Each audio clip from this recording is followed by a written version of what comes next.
So next we're going to be talking about the derivative rules. These are the ones you already know and should be pretty comfortable with derivatives, right? So in the box at the top we have e to the x is just e to the x. And anytime there's anything else attached to that e, you're going to start out with whatever the e problem was, and then you're going to multiply it by whatever the derivative that was attached to e was. So let's show you an example. I'm going to use y prime for these. So this one would start out as e to the 5x times 5. And usually we would write the 5 first. So it would look like this. Okay. On the second one, this is a chain rule, right? I'm going to have to do sine first. So that's just cosine, keep everything else the same. Okay, and then a multiply dot. Then I'm going to go do the next thing, which is e to the 3x. So then I did the e part, and then I have to do the 3x part. So it's going to look like that. Okay, putting all the constants in the front, we'll have a 3e to the 3x times cosine of e to the 3x. All right, number 3, we're going to have to do quotient rule. This should be fun. Okay, so top part is e to the x. Derivative is e to the x. Bottom part is ln of x. V prime is 1 over x. So remember, we're going to start out with u prime v. U prime v, u prime ln of x, minus u v prime, all over the original squared. So this is going to be the whole thing squared. That is essentially it. Everything else here I'd be doing is just trying to simplify stuff. But I'm going to leave it right there for now. We could have factored out an e to the x, or we could have put them both under their own ln of x squared, right? We're just going to leave it there. Same thing for number 4. We've got a whole bunch of chain rule going on here, right? So if I did chain rule, I would start at e, which is just going to be all the same stuff. Then I say I did e, then I do ln next. Ln is 1 over the stuff multiplied by the derivative of the stuff. Okay, and then what I'll notice here is that e raised to the ln is 1. The signs will cancel out and I'll just get cosine. Now, how come I didn't notice that in the beginning? Because I wasn't planning on it, right? I was just doing derivative. But if I would have taken the time to realize there was an e and its inverse, they're going to cancel each other out. This is really just y equals sine of x. So of course my derivative would just be cosine of x.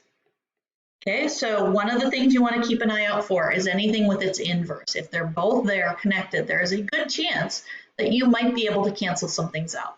Sadly, it didn't work in number 3 like that because it was e divided by an ln and they're not inverse related that way.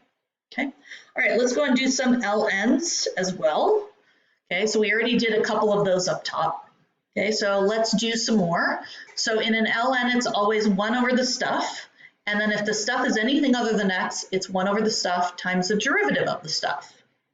So in this one, it would be 1 over the stuff times the derivative of the stuff. So that's going to be x's that cancel, and I'm going to have 4 on top. But wait a minute.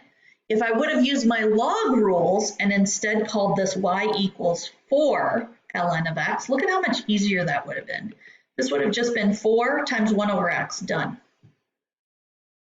Okay, so when it's a log or an ln, you really want to take your time and see if there's anything you can do to reduce it. Sadly, in number 6, there's nothing we can do to reduce that because it's the whole thing to the 3rd power. So I'm just going to have to use chain rule. 3, this gets lowered to a 2. And then I take the derivative of the inside, which is 1 over x. So this is going to turn into 3 ln of x, the quantity squared, all over x. Okay. All right, number 7. Here we go again. Do you want me to use a log rule or should I do chain rule? Which do you think would be easier? Do you see a log rule? Yeah, let's go do that. If I move that 6x to the front, then ln of e is essentially 1. So now I'm just taking the derivative of 6x. Derivative of 6x is just 6. Pretty cool. All right, let's try the last one. So on this one, I would have to use chain rule followed by product rule. Or is there a log property I could use here to possibly make it easier? Maybe if I expanded it, this would be easier. So what if I don't take a derivative yet, just expand it and call it ln of x squared plus ln of sine of x?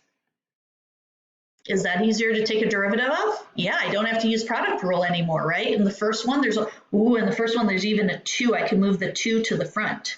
So if I move the 2 to the front, then this is just going to be 2 over x, right? 2 times 1 over x for the derivative. And then the second one is going to be 1 over the stuff times the derivative of the stuff. 1 over the stuff times the derivative over the stuff. Pretty cool, right? All right. The more difficult one that we're going to introduce, so that should have been kind of review, but now we're showing you some shortcuts using some log properties.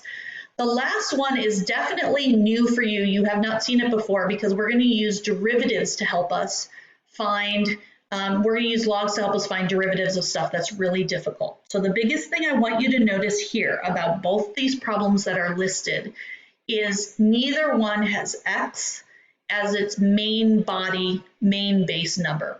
We know how to do polynomials that start with a base x. We know how to do almost any other holder, a trig function, a square root, an ln, an e, as long as that's the main thing and then the x is inside, we're good. But we don't know how to take a derivative of a constant raised to an x, okay? So there is a rule to this, but we're gonna go and do it the long way first to show you, because this is actually the way I do it. I don't memorize the rule because I think the rule is kind of confusing. Okay, so here's the process for a log differentiation.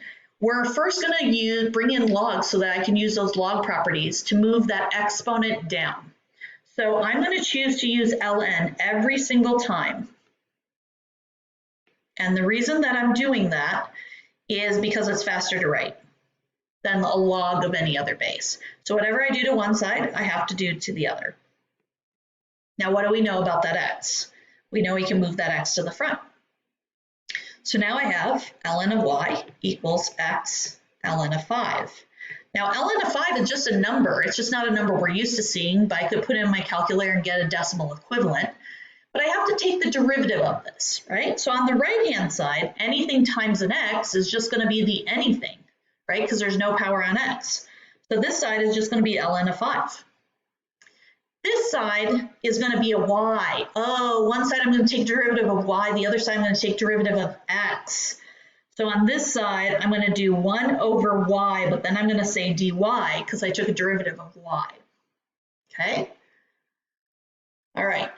So technically, I should take a derivative on this side of x, and then we're going to do a derivative. We're going to say the derivative is really going to be dy over dx. Not a bad plan. It's okay. We can work on that. We'll just divide dx over to this side, and there you go. Except dy over dx is not the derivative because it's got this extra stuff on it. So we're going to multiply both sides by y to get rid of this. So here's a cancel. Here's a reduce.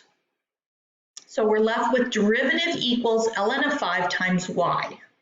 So we have derivative equals ln of 5 times y, except y was already stated, it's 5 to the x.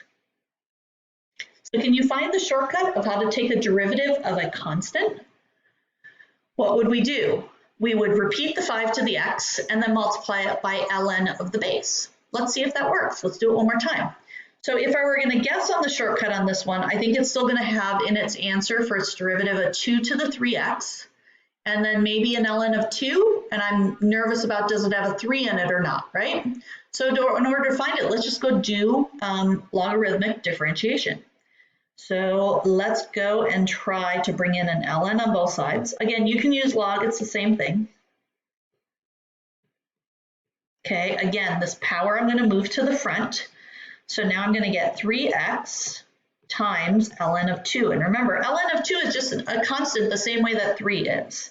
This is still just ln of y. Right? Let's go take the derivative of the right side first.